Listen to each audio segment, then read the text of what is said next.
Hello everybody, I'm Raphael Perry and it's time for some more of the Cretan Chronicles.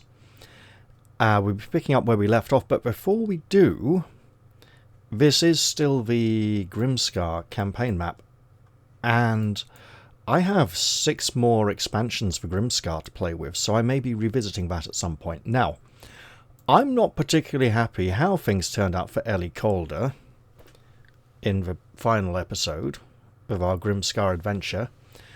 I decided the dice were being very cruel and mean and cheating, and I cheated back. And I'm not happy about it, so technically she should be dead. I don't particularly feel happy creating a new character and playing again, because while I might make some wiser decisions,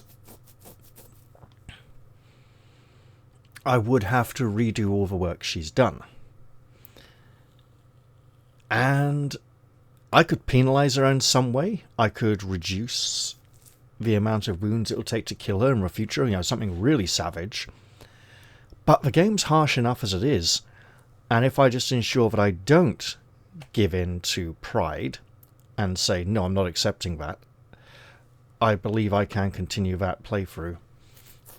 And there's a lot of stuff to go and experience. But back to this now. I did review the information at section 531 that we have learned before continuing here. So, speaking of which, 531, we have just visited Dipthus, the cynic, and he's given us an overview of the court. It is late in the evening, and also I've got some other things coming up that I'm looking forward to recording, so we'll see how that goes, eh? You leave Dipthus' room. Will you go to the dance, visit Opris and Lactris, or return to your room? I believe we should visit the ceremonial dance. We are a foreign dignitary, a guest of honour. It would not be seemly to miss such a spectacle, and to be missed at such a spectacle. So to the dance we shall go. It's worth noting that the go back to your room at section 100 is an option we've already seen, just as we've seen the section 7 go trying to find a way to break into the labyrinth on your own. So we should look out for repeating sections like that, as they look like they will prevent side passages and explorations. I'm not going to go and visit the 2 drunkards who have invited me to go drinking with them, because everyone is supposed to be foregoing wine and meat for the 3 days and nights leading up to the upcoming festival. The throne room has undergone a transformation since you left. The long table has been cleared away to the side, leaving the main area of floor free for the dancers. In the 2 galleries are musicians, playing high fluting pipes with large lyres with wooden necks, or beating huge drums with a hypnotic rhythm. The music is strange, and you begin to feel how far you are from Troezen, your birthplace. The floor is covered with seemingly thousands of dancers, all lightly clad slaves, leaping, whirling, performing seemingly impossible acrobatics, twirling long silk ribbons, rolling their heads and letting their long hair fly. The courtiers are standing on the long table, stamping and clapping with the beat, grinning and occasionally whooping with delight as the dancers accomplish a particularly difficult feat. You clamber up and join them. Your heartbeat starts to race with the drums, and soon you are stamping with the rest, worlds away from the sedate temple dances of passes for priests. Should we maybe passes for priests? But no, it's just passes. The music slows and marks time. All the slaves leave the floor and crouch by the side except for the women. They start a fresh dance, all together, and the musicians take up a new, plaintive tune. "Have you seen this before?" whispers Phaecia, who has moved to your side. You shake your head, intent on the dance. It's called the Mechanico. It's a diver's dance from Kalymnos. These women are supposed to be pearl divers. They swallow a mouthful of air and oil and swim about, letting out a little at a time so they can stay under water. Ah, for the festival they dance their thanks to Lady Demeter. Ah, look! Another dancer, a man, has come onto the floor. He dances the same steps as the women, but clumsily, tripping now and then. You glance at Phaecia inquiringly. Now this is actually a technique pearl divers used to use. A little bit of oil and a whole mouthful of air. In the story, this is an old diver, one afflicted by Apollo, yet he insists on joining the dance. The praise, it's a very hard role to dance. You look back. The dancer indeed looks paralyzed, yet his mistakes have something inspired about them. Again and again he nearly falls, but recovers with an intricate kick and jump, creating in his own way a kind of beauty. Finally he crashes to the ground, then seems to explode into the air, leaping and spinning with new vigour. Nothing paralytic about him now. The drums reach a crescendo, and the pipes lose their sadness and play joyfully. The dancer turns a somersault in the air and lands on his feet facing the table. The courtiers, who have been gazing silently, burst into applause, smiting their thighs and stamping. And in the end, says Phaecia, the archer-god cures him. There are tears in her eyes. What a moving tale. Although the name of the dance does sound a bit Japanese, bizarrely. The applause dies away, but the music starts again with a fast, insistently repeated phrase on the lyres and a steady rhythm of the drums. The pipes trill the melody along the top. "We dance this one," urges Phaecia, and as the courtiers jump from the table into the middle and take up the steps, she drags you into the dance. "The bear! It's our national dance. You can't say you've really visited Crete until you've tried it."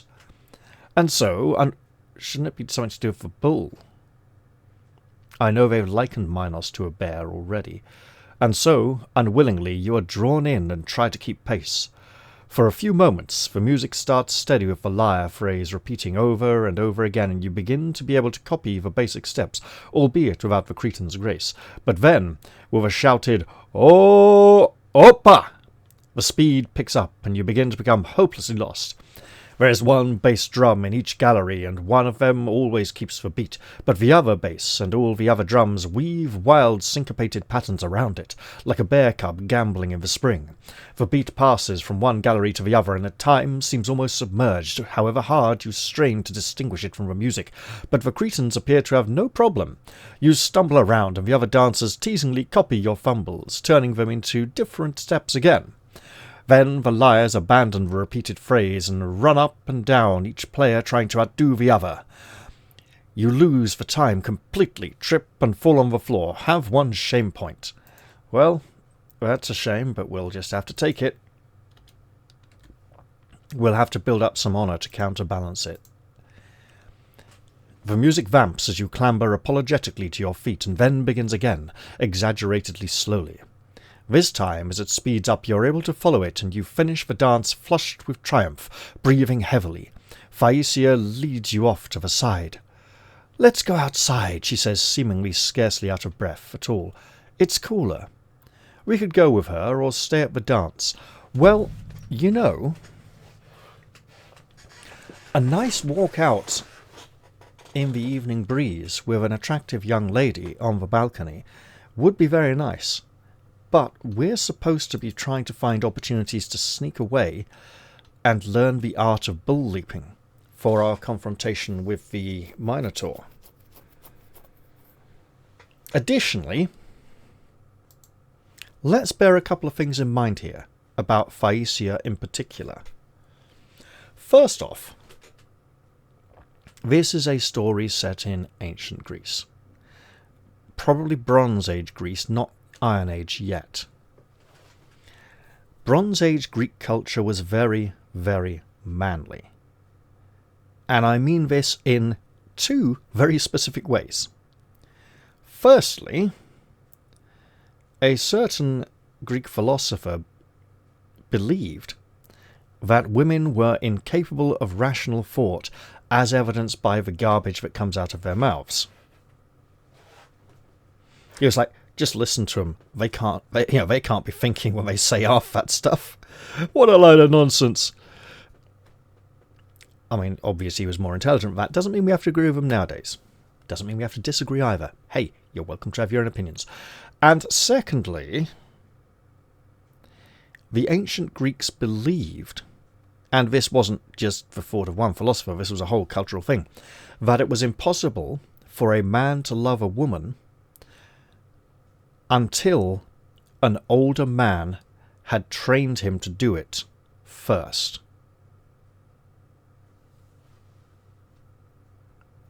Now, I don't believe that necessarily means just physically, but there was quite a lot of that, and there is at least some anecdotal evidence that the Romans referred to homosexuality as Greek love, as opposed to just love. The second thing I wanted to bear in mind is the description of Thaisa. She has been described as a small girl with a skull-like face, from which we can presume protruding cheekbones, very gaunt hollow cheeks, possibly a quite clear strong jawline, and maybe even protruding brow ridges, possibly even a very small sunken nose. Now, currently, in our modern day and age, prominent cheekbones, strong jawlines, and deep eye sockets are considered quite attractive. The gaunt hollow cheeks, not necessarily so much, it varies. However, in Bronze Age Greece, that would not necessarily have been the case to such an extreme. In fact, I'm thinking even the time when this book was written, that might have been considered slightly unattractive if the cheeks were too hollow and she looked malnourished and, starved, like she'd shrunken in and crumpled upon her skeleton. She is a servant. She may be malnourished and underfed, but a plumper, rounder face would have been considered more attractive at the time of writing that character description and the time period this story is set in. Secondly, well, let's go for a third thing, right? We are a prince. We are a foreign dignitary. We're a foreign diplomatic figure visiting. She is a servant. She has been given to us to be our servant for the duration of our stay. Presumably we'll give her back when we leave and won't take her with us. But she presumes too much. She presumes above her station. She does not merely assist us, she also commands us at times, as if she feels she has some kind of power over us. Now, we did tell her what we are doing here, and while she seemed to be on side, we may have told her too much, and she might be using that as a means to coerce us into doing what she wants. Potentially of the threat that she'll go blab to someone we don't want knowing our secrets if we don't. I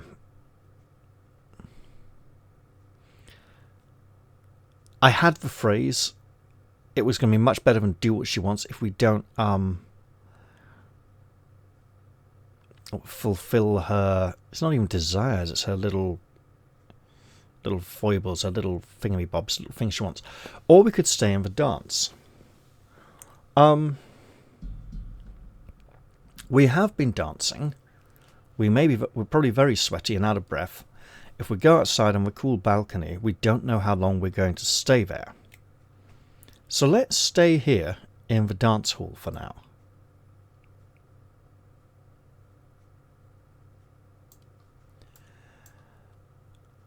I'll stay here, thank you, you say. Phaecia shrugs, obviously offended, and disappears into the throng of dancers, so she isn't going out onto the balcony on her own, which tells us she didn't want to go onto the balcony. She wanted to go to the balcony with us. You stay and watch for a while, and then things seem to be coming to an end. You can visit Opris and Lactris.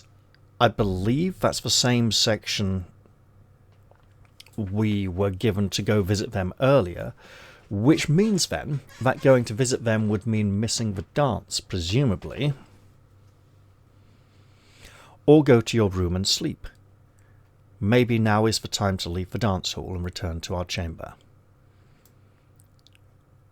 We don't want to get caught drinking, and even if we don't get caught, we might suffer some shame for doing so. You undress and lie on your bed, tired out. But now there is no sound but the grasshoppers outside, and from time to time the cry of a night bird. You drift gently into Morpheus's shadowy kingdom, except you don't, because this is night time, and it's in italics, and this is a clue section. We could turn to section 120, or nighttime training sessions, subtract 20 instead. We'll go to section 80. The palace is quiet. You tread warily through the cold, deserted corridors to the underground training room where Crabia is waiting for you. It is a huge, gloomy hall with a dirt floor. In the middle is a complicated wooden apparatus with two projecting handles spaced as far apart as a bull's horns. "You're going to try leaping on that," orders Crabia. You do a few practice handstands on the floor and then try to jump and catch the handles. Eventually you can leap, catch the handles, balance for a moment, and then spring off to land on the ground on the other side. With eventually one night's training, that's pretty bloody impressive. Although it is stationary, it's not moving. Crabia nods and walks to the machine. "That's good, but it's gymnastics, not bowl leaping. Try this now." She pulls two small wooden pegs out of the machine and goes back to her place. You try again, but this time, as you balance, the machine rocks, throwing you to the ground. "Ha ha, you peasant," crows Crabia. "You think a bull will hold its head still for you? Again." This time it takes longer, but you are at last able to cope with the rocking. Crabia pulls out two more pegs and demonstrates that it will now sway from side to side as well as backwards and forwards. "Do it." Your arms and legs ache, but at long last you are learning not to rely on the horns, nor to use them as support, but merely to flick them to steady yourself, to balance, but always to be ready to leap off when the head tilts. Crabia seems satisfied. "Good." Then she corrects herself. "Not as good as your brother, but you'll do." You thank her too, out of breath to be... that looked like a comma, sorry. You thank her, too out of breath to be sarcastic, and start to go back to your room. "Wait." You turn curiously, and she pins a minuscule silver bull to your shoulder. "There. Now you are halfway to being a bull leaper. Tomorrow we finish. I will mark this minuscule silver bull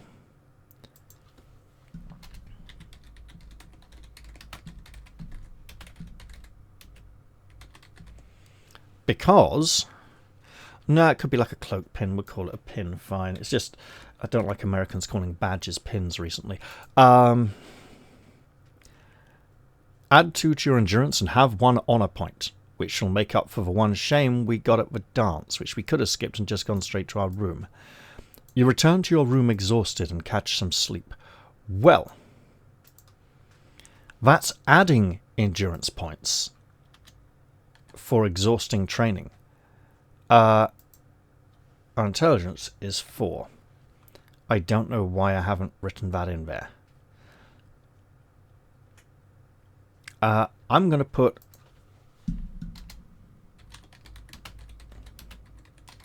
basic bull training, just in case we get asked later on if we've done it. And being asked if we have the pins may be important as well. And it's also likely to be a clue thing. So now let's go to sleep.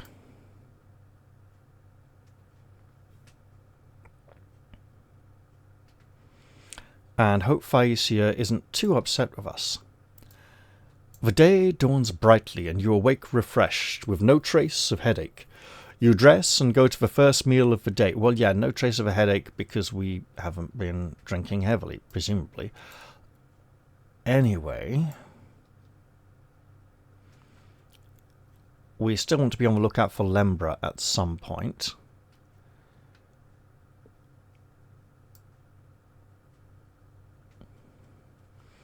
And it looks like she's going to be the princess's guard.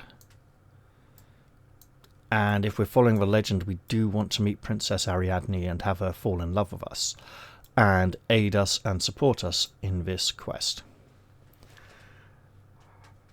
Lactris's moment of triumph, whispers Opris. How is this... One moment.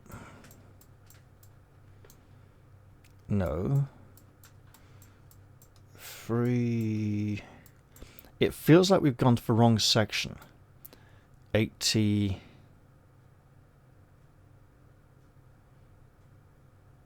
337.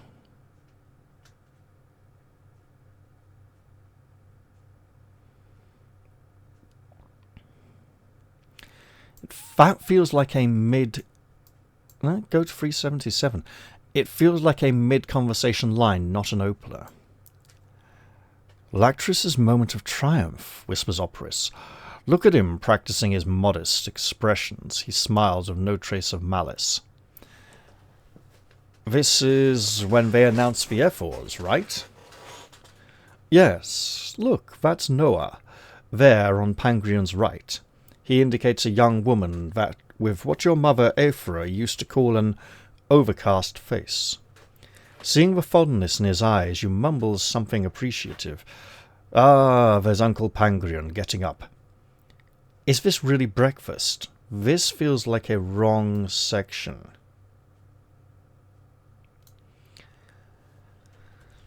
The high priest looks down at Noah with what for him passes for a smile, and then proclaims, I have an announcement.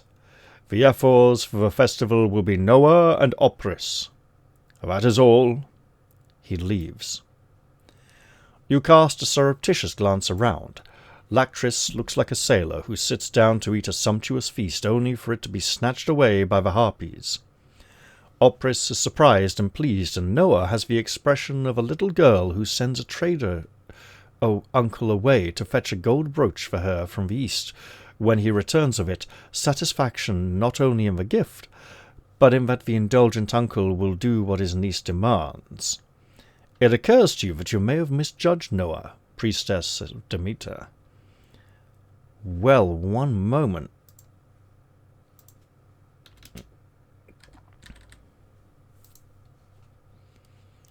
Because these have all been mentioned before.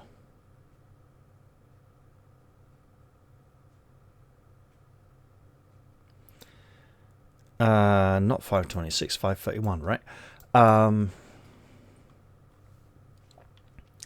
So, Lactris thinks he's the most important. Opris would be better. Opris has indeed been chosen, but he is particularly enamoured of Noah, and it would probably be good if he didn't harp on her too much. And she, interestingly enough,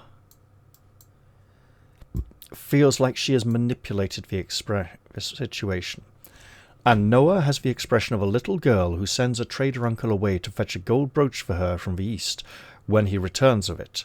Satisfaction not only in the gift, but in that the indulgent uncle will do what his niece demands. It occurs to you that you may have misjudged Noah, priestess of Demeter. We may indeed. We barely judged her at all. It seems we should have possibly been more shrewd in our perception of her. Lactris leaves, obviously upset. Opris talks to Noah for a moment, and they both go out together to the temple. You look around for Phaecia, but she seems not to be present. Psyche, looking distinctly the worse for wear, sidles up to you. "Oh dear," she moans. "Do you know what that was about?" "I think so." Lactris looks a bit put out, perhaps, but she sees Andra approaching, obviously intent on another heart-to-heart talk about your brother's merits and the benefits of romance. Psyche winks, pats you on the arm, and goes. Out of the corner of your eye, you see her being stopped by Mictros. To forestall Andra telling you how much she loves the Athenian accent, you ask where Phaecia is. "Oh, she went to her mother's early this morning," Andra tells you in a gleeful... "Oh, she went to her mother's early this morning," Andra tells you in a gleeful tone that implies that she thinks she knows the reason for your interest. "She won't be back until after the festival." We can stay and talk to Andra, or see to other business around the palace. Maybe.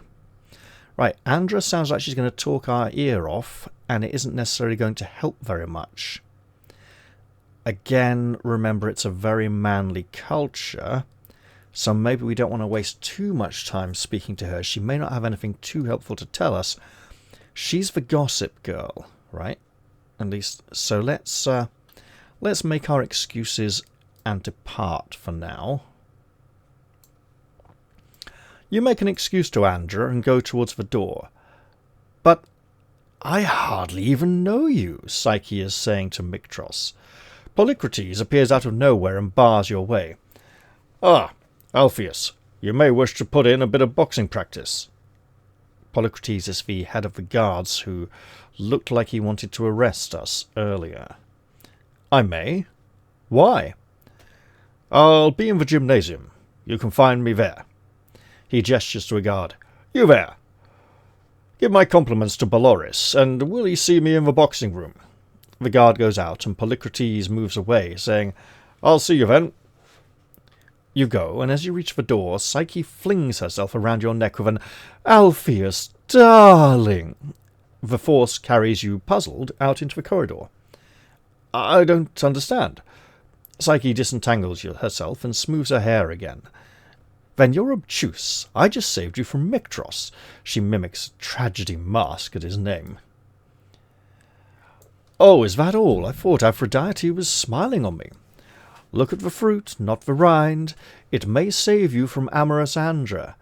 And she goes with a smile to her room. Sounds like there's something poisonous about Andra we don't want to get too sucked up into. You can go to the temple to see Opris and Noah. Why would we do that?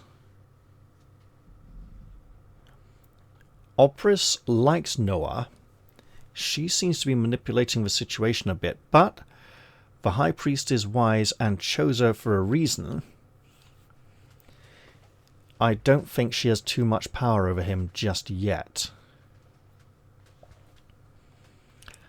You can go to visit Lactris, the one who didn't get the promotion Opris did and is bitter about it. He may spill some beans, but it might not be wise. Or you can go to Polycrates in the gymnasium, or go to your room and wait. Go to our room and wait seems to be the none of the above answer. Theoretically, if we go to the gymnasium, this is ancient Greece, so boxing and wrestling are considered quite honourable pursuits, athletic endeavours that men should encourage in, and we are supposed to be a Bronze Age hero. And it is possible, while this could be a trap and lead to trouble, that we could maybe even build up a little more endurance, or lose some if he gives us quite a beating. I think we will go see Polycrates in the gymnasium. So if we go and see Opris and Noah, or Lactris, we would be trying to get information, presumably.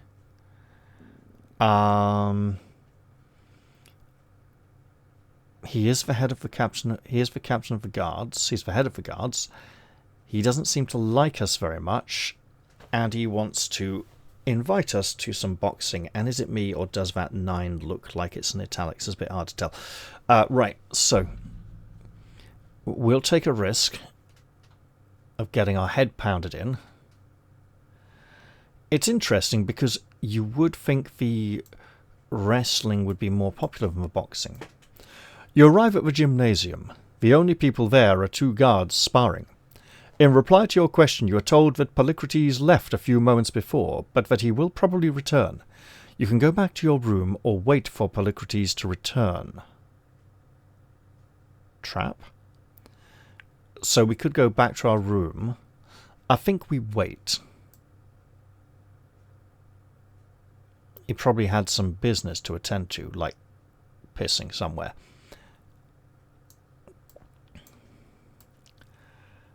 After a few minutes, Polycrates does return. Altheus, come to box, he asks. Yes, I have.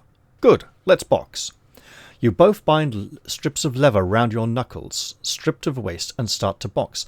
Yeah, that's correct. No boxing gloves at this point, but leather strips wrapped around the knuckles. Now, interestingly, the Roman gladiators took this a step further and created the cestus, which is not the kind of shit you see in Dark Souls games, which is called a cestus. The original cestus was a studded leather strip wrapped around the wrists, the knuckles, back of the hands, and used as a knuckle duster for punching the shit out of each other in the arena. You both bind strips of leather around your knuckles, strip to the waist, and start to box. It soon becomes clear that this is no relaxing practice bout. Polycrates is extremely agile for his years and throws hard punches. When one of these lands, you become much more clear-headed. It's like, yeah, he wants a proper fight now. Come on, boy. You're dreaming. Fight! You begin to fight back, but it is only when Polycrates begins to tire very slightly that you get the upper hand. After several hours, you are both completely exhausted. Polycrates holds up a hand. All right, we'll stop. You remove the gloves, well, makeshift gloves, strip and go to bathe. You were quite good once you got serious, comments Polycrates. You'll do. Do for what? I hope our practice was useful to you. Yes, thank you. Useful for what? I don't see. A gong sounds. Oh, you will. You will. It's time to eat. He goes. You dress again and go to lunch. Add 10 to your endurance. That's probably going to be very useful. We'll be asked, like, do you have 50 endurance or do you have 80 endurance? Or how many endurance points do you have? And maybe when it comes to the labyrinth and that track we've seen with the numbers on it, our endurance might factor into how quickly we progress through that. We might get to pass through a certain part of it already without needing to make decisions, I think. Anyway, sounds suspicious. It sounds like there's some kind of wrestling or boxing match planned as part of the upcoming entertainment, and there's a horrible idea of dragging us into it against someone who's going to try and beat us to death. That sounds very dodgy. We'll be on the lookout for that. Make a note of that.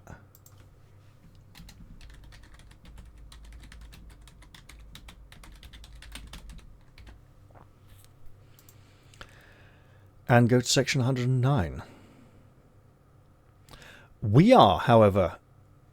Oh, that does not look good. What is being broken here on a thread or string between two hands? Don't like it. A wire, perhaps? Wire. Yeah. Oh, no. In the corridor, you pause to admire an intricate shell mounted on a plinth, with thin copper wire threaded right through it. Oh, that was... Ant, yeah? And the honey. As you look, Minos appears behind you. You know how that was done, boy? You shake your head. Well, let me tell you a story. Some years ago, Daedalus was on the run from me. He went to ground in Syracuse, and I lost him there. Well, I offered a reward to anyone who could thread a wire through one of these shells. He tied wire to a piece of silk, tied the silk to an ant, then let it walk through. by smearing honey on the hole at the other end of the shell and encouraging the ant to go through rather than around. Minos picks up the wire by both ends and twirls the shell on it. It was brought to me, and he pulls the wire tight and the shell shatters into tiny pieces. I had him. The moral is, don't be too clever. Remember that, Altheus. It sounds like Minos is watching us, and he's given us a firm warning and a demonstration of the kind of power he wields. He's also destroyed a historical relic, a cherished, keepsake of it. You become aware of a cut on your left hand, where a splinter of the shell has hit it and sucked the blood clean reflectively. It is not entirely clear what Minos means. Oh yes, it fucking is. I've been watching you, Altheus, he growls. You're clever, Aegeus' son. You'll be a king yourself one day of Athens. He leans towards you. You could be king of Crete. Is he offering us his... he's saying he doesn't like his sons, and he's trying to imply some skullduggery. There's a clue here, and I think we should pay heed. Concentrate. Have one shame point. Okay, fine. I mean, it's pretty obvious what he's implying. Wait. No honor point, but still take shame costs. Yeah, sure. Okay.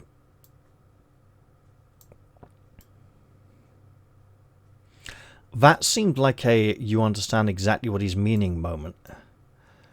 I don't think I understand, you say. I think you understand very well. I built Crete up from nothing, despite the efforts of the gods and Pasiphae, my wife, to thwart me. Now I see it all about to be thrown away by my drunken fool of a son. That's not going to happen. But he'll inherit the throne. 3 of my sons I loved. They died. Accidents happen. A 4th son. I am king. I can be succeeded by whoever I wish. You understand fully. Will you go along with Minos' scheme, or refuse to take part? He said, don't be too clever. Going along with his scheme would be the clever thing. Refusing, more clever, also foolish, and he's likely to not take kindly to us if we refuse. I think we do, however, refuse his scheme. We don't want to be king of Crete. We want to slay the Minotaur, end the tributes. Now, if we become king of Crete, we can end the tributes Athens has to pay. Or we can just do it the heroic way and say no. This feels like a very dishonourable thing, and our shame is crying up quite heavily already. Crying out. Crying up quite heavily. Man, my mouth didn't work there. He's not going to like this. This could be a test of our honour, though. My lord, you protest. You prompt me to murder your own son. I'll have none of it. Minos shrugs. It'll happen. Remember, you had the whole of Crete in your hands today and gave it away. That doesn't happen to many. I'll see you at lunch. He walks away. You stand stunned for a moment and then follow him to lunch. I'm glad we haven't agreed to go ahead with this plan. And I believe he fully intends to murder his son. But that doesn't mean we need to be involved with it. You arrive in the great hall of Knossos and take your place at the long oaken table. A meal of nuts, fruit, and hot stewed vegetables is surprisingly nourishing, and you are soon sated. The gong at the far end of the table is struck once, and the sound reverberates through the large hall. The company stirs, and Minos rises to his feet. Will you rise as well? The company stirs, or will you remain seated? There's a clue here. Good. If they're all remaining seated and he stands, I mean, stirring doesn't mean they necessarily rise. 98. You watch your neighbour. She begins to get to her feet, so you copy her actions. Sounds good?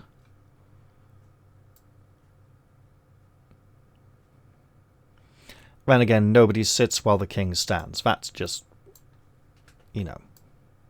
fairly normal. And nobody eats before the king has taken the first bite. You rise to your feet as the rest of the company stands. Minos mumbles a few words, but you cannot understand, for they are in some ancient, obscure language. The courtiers begin to leave the hall, and soon there are only half a dozen left. As you start to leave, Mictros jostles past you with unnecessary violence, and then Cretan shoves you to the floor, saying, "Out of my way, foreign upstart!" This is too much, and your patience is broken like the dam which holds against the river, until at last the swollen flood bursts through and the people of the valley are drowned. You lash out at Cretan. The blow catches him by surprise, and he steps back, clutching his injured cheek. He starts to advance, but suddenly checks himself. A large hand clamps your right shoulder, and you turn to see Minos' grim features. "Control yourself and save your energy. Tomorrow you shall fight each other in the Pancration. The goddess Demeter demands that two strong youths battle in the boxing ring until one cries out for his life in the dust. Now keep apart until the contest." He dismisses you both with a weary wave, and you depart to your room, musing on the words of the king. And he'd already asked us to kill his son, so he would have said, when you start boxing, accidentally kill him when he asks for mercy, or something like that. And he may intend for this to happen anyway.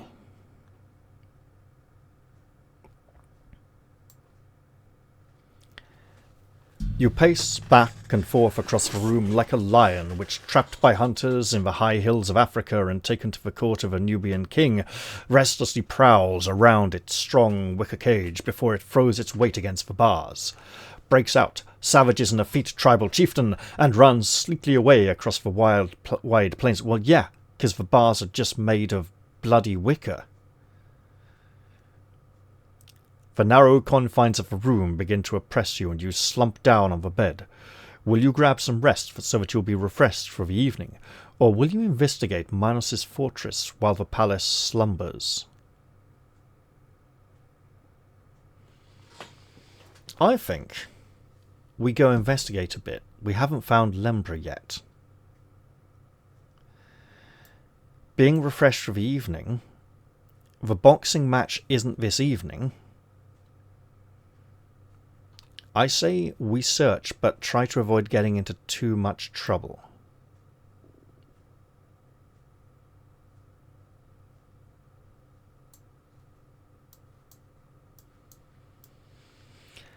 You slip out of the room into the deserted corridors and prowl the passages until you come upon a scurrying slave. Will you ask her where Ariadne's rooms are, seek directions to the labyrinth, or follow her to the slaves' quarters to listen for useful information? Listening for useful information in the slaves' quarters may be useful. Dipphis the cynic said, "Nobody likes Ariadne. The king wishes she wasn't his daughter, and he would wish she wasn't his daughter if she was." Dipphis, that is. If she's unwanted and underappreciated, but in a position of power as a member of the royal family, she could help us. Plus, we know the story of Theseus and the Minotaur, and that he teams up with Ariadne, so we should absolutely blatantly go and try and do this. Plus, we've seen a few clues that Lembra is Ariadne's bodyguard, or servant in some way. So let's blatantly go and do this right now. This seems like a bad idea. The slave directs you to Ariadne's room and then goes about his business. Okay then.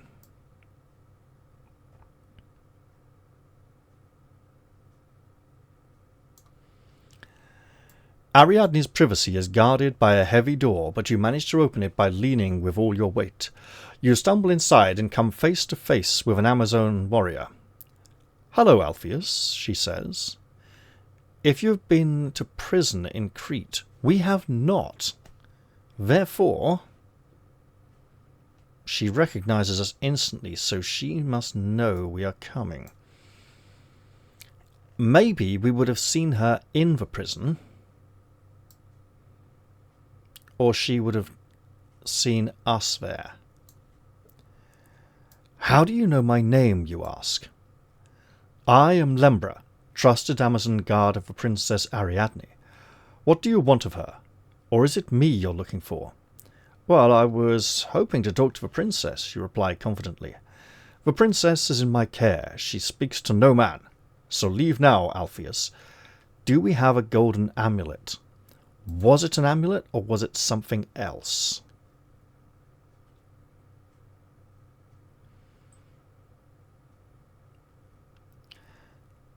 No. Antiope's jeweled brooch is not a golden amulet. And there's a clue here. If you have a golden amulet, no. If you have a jeweled brooch, yes, because we know what we're doing, and we're not a complete numbskull. I like the fact they had a fake clue. So you could go, oh yeah, that must be the thing we were given earlier that we ask if we got, or just pretend we got it. It's like, no, actually we need this. Yeah.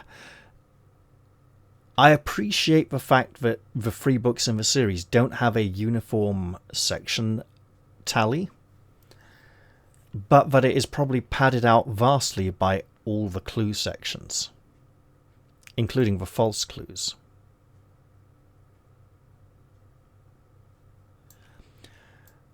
You square your shoulders defiantly, and the folds of your tunic move to reveal the brooch. "Your queen Antiope gave this to me, and bade me tell you I was a friend of the Amazons."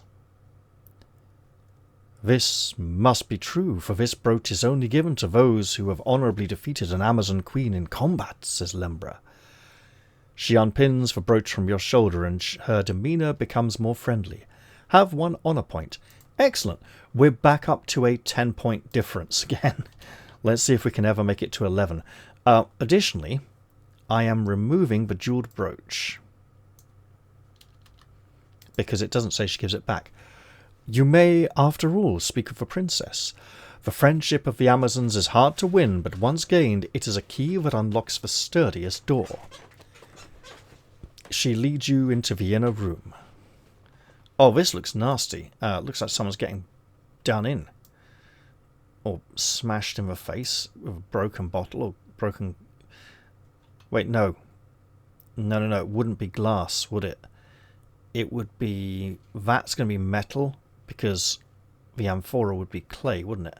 Earthenware, which wouldn't quite remain so jagged after shattering. Right.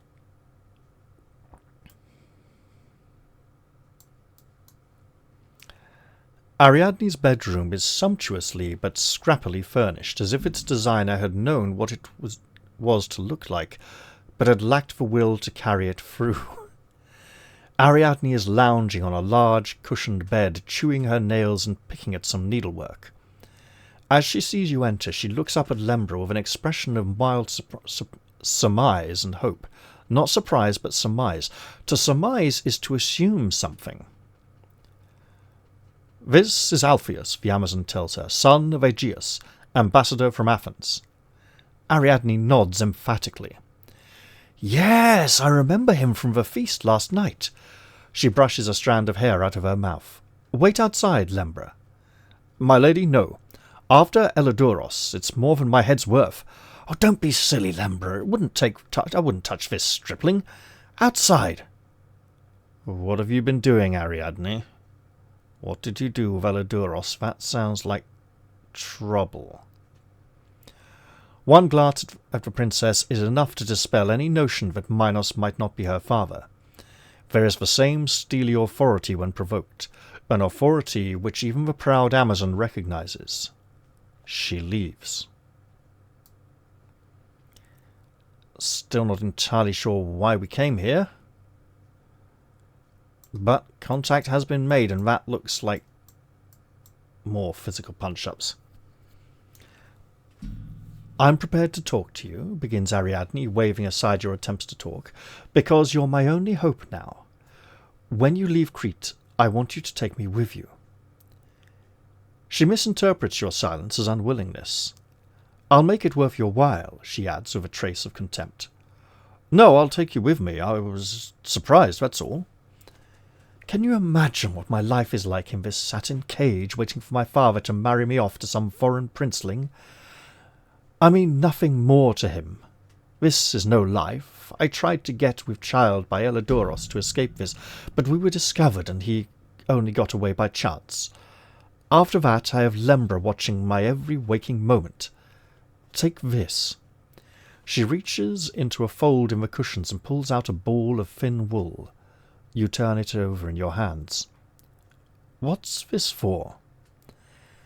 At the start of the labyrinth, tie this thread to a rock and ply it out behind you. That way you may be able to find your way out again. How do I get into the labyrinth? You'll be thrown into it tomorrow, like it or not. And then don't be naive. If you imagine that Minos has been intending to do anything else ever since you arrived, you're being very foolish indeed. Crete can't afford to abandon the tribute, or we would all perish. If we marry her, and Minos kills off his other son, we inherit Crete as well as Athens anyway. And that becomes an interesting situation. You ponder this grimly. The secret to travel in the labyrinth is simple, continues Ariadne. Daedalus told it to me in a rare moment of indiscretion. Follow in the steps of... Lembra hurries back.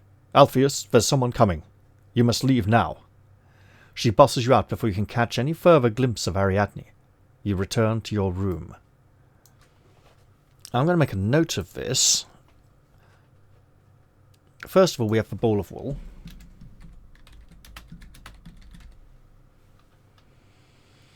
Secondly,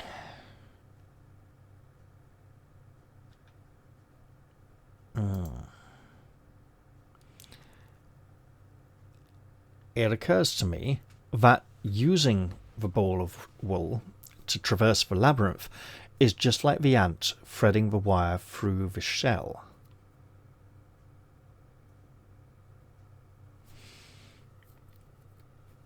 Now,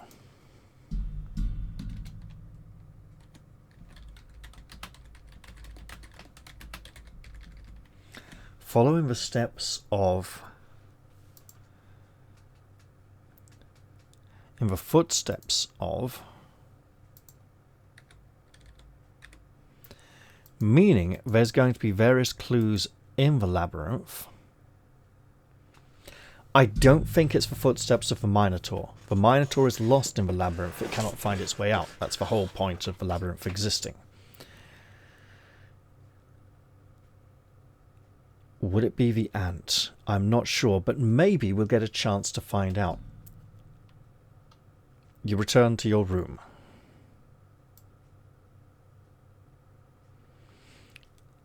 Tonight, we presumably want to practice our... Oh god, wow. Okay. You wash your face in a basin of cold water, reflecting on the events of the afternoon. There is a rush of feet and excited chatter outside in the corridor. The door flies open and Andra bursts in and seizes you by the arm, adjusting the white flower behind her ear with her other hand. "You're coming to the dance," she cries, and it is clear that whether you wish to or not, you are. You submit to necessity and are dragged through the passages to the throne room with various young courtiers, none of whom you recognize. So, second part of bull training tonight. Although it may be worth trying to find a way into the labyrinth. If we're cast into the labyrinth, that suggests being stripped of our equipment and thrown in. Possibly after the boxing match in which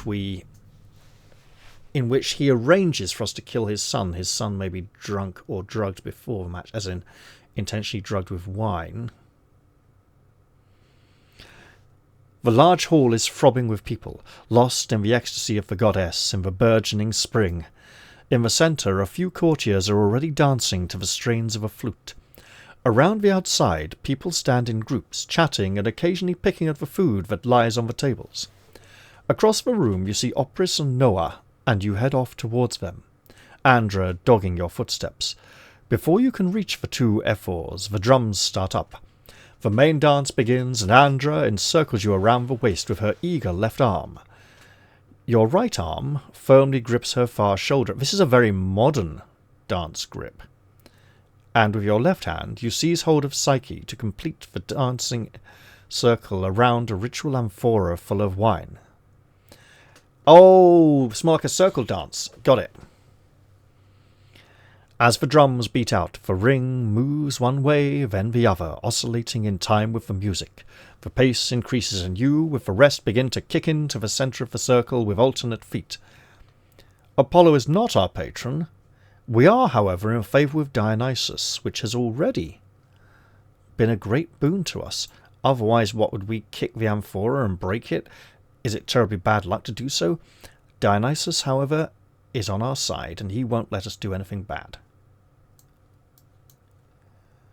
While dancing, you gaze, for want of anything better, at the amphora in the middle of the circle. To your astonishment, you sense that the figure of Dionysus is speaking to you. "It would be a shame for someone of your spirit to die without a last drink," the figure intones, seemingly audible to no one else. "The man opposite is going to kick you and poison you with a weapon in his sandal. Beware." You think frantically as you continue to dance. The tempo and the height of the kicks increase all the time. On an impulse, you lash out with a foot and knock over the vessel filled with wine which waits for the morrow, and when it will no longer be forbidden, 'cause the guy can slip on it. The heavy liquid floods out over the floor and breaks up the circle, forcing all the dancers to leap back in fastidious shock. One man trips and falls, then writhes in silent agony before lying still. The other dancers move forward again, slowly, curious, and examine him. "He's dead!" one cries. "Poisoned! Look there! Look here! On the sandal!" They have found a blade sticking out of the front of the sandal, which must have caught its wearer as he fell. "Who is he?" someone asks, but no one seems to know. You return to your room. And I suspect do more bull leaping training tonight. Night falls, and the last burst of crimson glory recedes from the horizon. You gaze out of the window for a moment longer, and then consider your options. You can go to sleep now, so as to be refreshed and ready for the next morning. Or you can explore the palace, or take the hint, the opposite direction, and go to train. If you have a minuscule silver bull pinned to your shoulder, we do. Otherwise, it would be like, what the fuck are you doing here? Or we'd essentially be going to do the first training session, an alternate version of it, because it would need to lead to the next morning, not the previous one.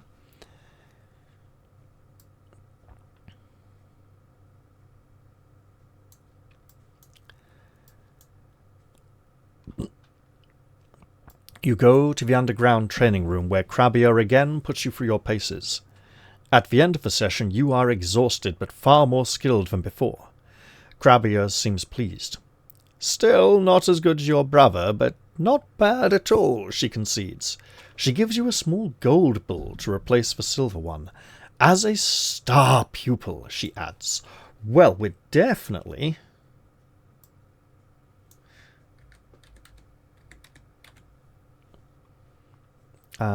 So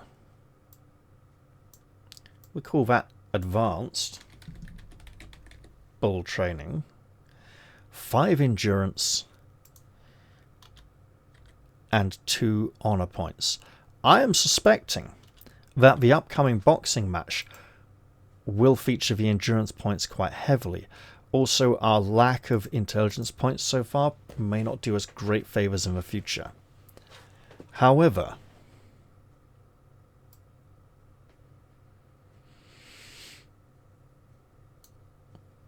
you sleep.